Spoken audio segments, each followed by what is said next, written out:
नमस्कार बंधुरा आईट्यूब इंडिया चैनले स्वागत। आज के एक्सेल टिউটোরিয়ালে শেখাবো কিভাবে তোমরা পার্সেন্টেজ के बार चार्टे परिवर्तन करबे अथवा जे कोनो नम्बर के बार चार्टे रूपान्तरित करबे। खूबই সহজ প্রসেস কিন্তু খুবই গুরুত্বপূর্ণ বিষয়টা। প্রথমে যেখানে বার চার্ট করব সেখানে ইকুয়াল সাইন দেব, তারপরে REPT এটা টাইপ করব। এবার যেহেতু আমরা বার চার্ট করব তো সেই মতো একটা এমন একটা অক্ষর নেব যেটাকে কনভার্ট করতে পারবো আমরা বার চার্টে। তো আই আমরা নিয়ে নিচ্ছি, ডবল ইনভার্টেড কমার মধ্যে আমরা আই লিখলাম। আই লেখার পরে কমা দিলাম, কমা দেওয়ার পরে নাম্বার টাইমস অর্থাৎ যেটাকে আমরা যে নম্বরটাকে আমরা বার চার্টে পরিবর্তন করব সেই নম্বর বা পার্সেন্টেজ সেটাকে সিলেক্ট করব।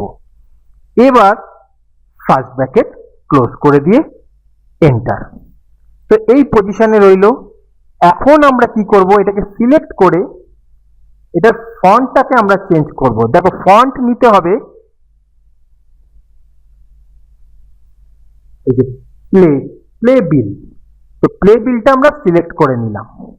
এটা সিলেক্ট করার পরে এটা কালার আমরা চেঞ্জ করব। চেঞ্জ করে যে কোনো কালার তোমরা নিতে পারো, আমি লাল কালার নিলাম।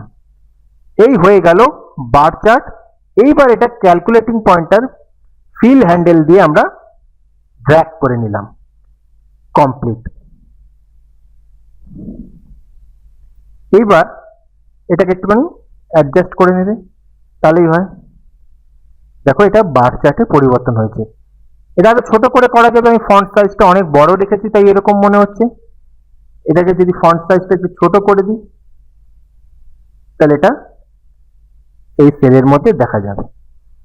এই হলো যে কোনো নম্বরকে বা পার্সেন্টেজকে বার চার্টে পরিবর্তন করার প্রসেস। যদি ভিডিওটা ভালো লেগে থাকে অবশ্যই লাইক কমেন্ট শেয়ার করে দিও আর চ্যানেল সাবস্ক্রাইব করে রেখো পরবর্তী ভিডিওর জন্য।